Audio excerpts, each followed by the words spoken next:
Thank you and welcome to the show this morning.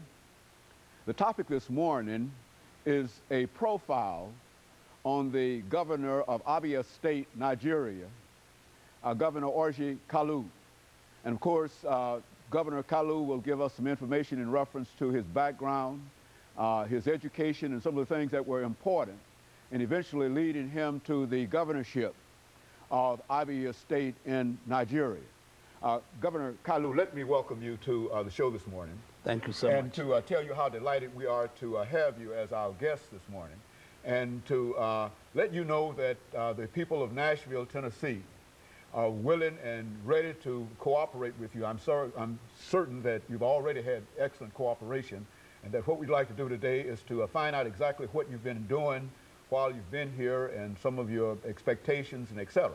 But before we do that, Governor, let's see if we can have you to give us some information about your background, some of the things that were important in your struggle to eventually lead you to the governorship of this great state in Nigeria. Thank you very much, James. Good morning, viewers. And briefly,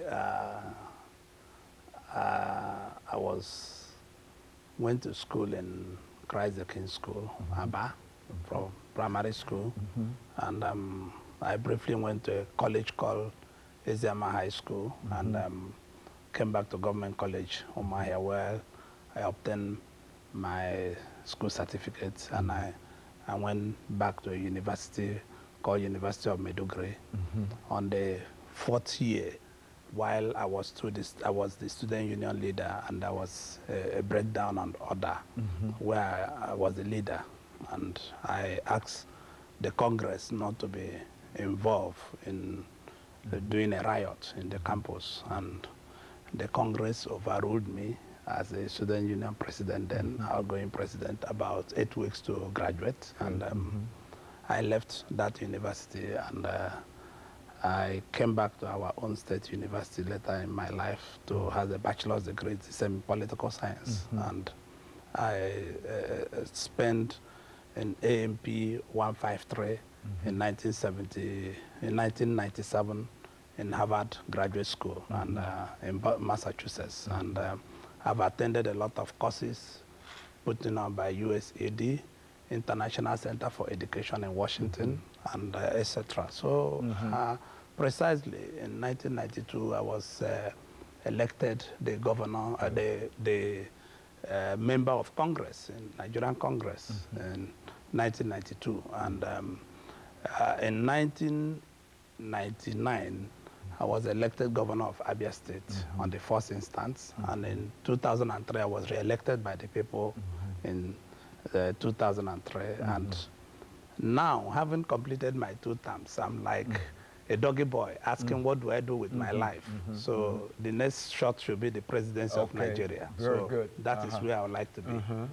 And so you're thinking in terms of a much greater responsibility dealing with the people of Nigeria outside of the governorship, to go up to the very, very top. Is that your aspiration? That's correct. In the next 17 years, in 17 months, that's what I would like to do, in the next 17 months. And that's in 2007? 2007, yes. And of course, you're already trying to make arrangements, laying the groundwork, I would imagine, for that great effort, because I would imagine it will be a great effort on your part to do so.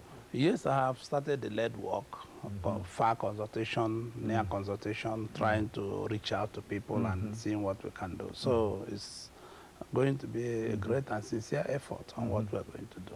You know, we had an opportunity, Governor, to see some information in reference to some of the activities that you've been involved in, and we've been impressed by the fact that you believe that your state, as well as the entire nation of Nigeria, ought to be able to reach out and deal with things economically and deal with things politically in such a way that it can bring greater support for Nigeria. Would you like to explain to us in terms of how you're planning on doing that? To me, definitely, there is no society that can achieve political stability without a solid economic stability. So I look towards my state and Nigeria as a whole creating an environment where economic stability will be able to be achieved, and removing people out of abject poverty. But the greatest problem of the third world countries, including Nigeria, is poverty. Access to jobs, no matter the quality of job. Access to good living. Access for people to make their earnings. And if we are not able to put up the microeconomy to come up, then the political situation is not going to be there. So we must talk about economy, and we also must talk about politics. Then we have to have a balance. And of course, Governor, I would imagine that the reason for your visit here has to do with trying to economically improve it. And so in Nigeria, so let's have, after this first commercial break, you to give us some detailed information in reference to what you're planning on doing and how you're planning on doing it. And we'll be back with our audience following this very, very short commercial break.